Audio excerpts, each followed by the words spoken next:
for so many of our kids, sports aren't just something they do, they're part of their identity. They may be budding scientists or entrepreneurs or writers, but they're also strikers and linebackers and point guards, and that's a good thing. Girls are more highly represented than boys, and we're still trying to understand why that is. But the message here as well is that this is not just a boy and just a football problem. This is, unfortunately, an equal opportunity injury, and maybe with girls, even more so.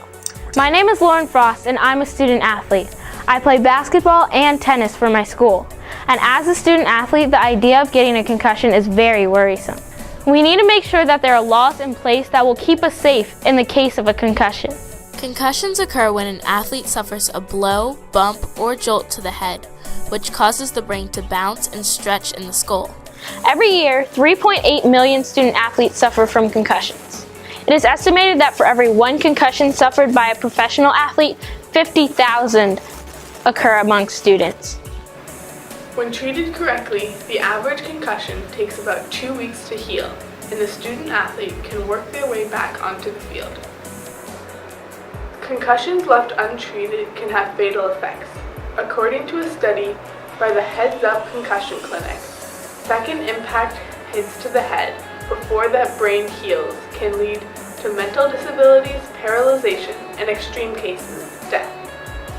Yes, over the past 4 or 5 years, concussions have really started to gain a lot of attention. The state of Maryland has some laws for concussions in high schools.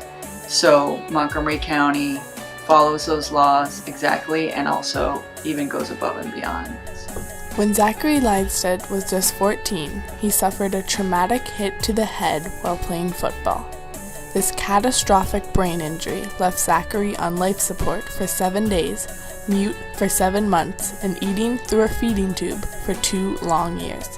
His story led to the creation and passing of the Zachary Lydstedt Law, which protects student athletes who are suspected of having a concussion, while also promoting a campaign for future concussion laws. Well, the Zachary Lydstedt Law, which started in the state of Washington, was a really good start. It basically said that we need to educate people to recognize the injury. We need to remove them to be sure that they're taken out of harm's way, and we need to make sure that they recover properly before they're returned back to the field. And that's the basic set of factors that go into that Lydstedt Law. One of the most important pieces of legislation about concussions is Senate Bill 771. Dr. Gerard Goya of the Children's National Medical Center describes the bill as, quote, a public health emergency response system to protect student athletes from serious consequences of concussions, end quote.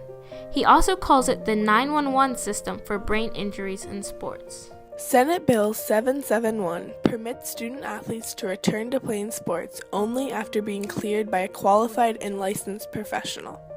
The bill also aims to provide education to coaches and players about concussions and symptoms of concussions. So when a student athlete gets a concussion, it really will affect their academics. So when they're in classes, they might have difficulty concentrating, might get some headaches, feeling foggy and sluggish, can't remember things, can't recall things. You just have a hard time sitting in class, maybe the sensitivity to noise, sensitivity to light, those kinds of things. While one traumatic brain injury is bad, 2 simultaneous injuries can be fatal. Repeated injuries can cause problems with attention, memory, and motor functions that take entire decades to recover from. Donovan Lacey is a 3-sport student athlete at Sherwood High School.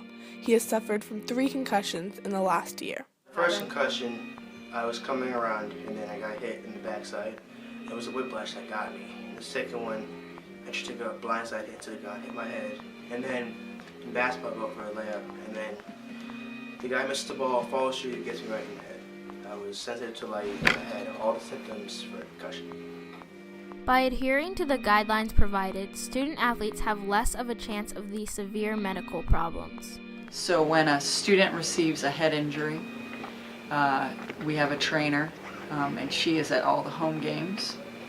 if she's not there, there's a trainer at another Montgomery County school. But let's just say, wherever it happens, whoever is in charge, usually the trainer, the parent will be contacted.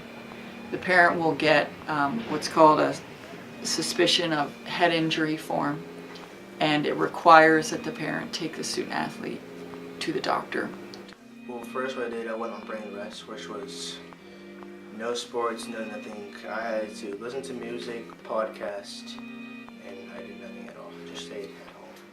Concussions have also been proven to nearly triple the likelihood of depression later in a student's life.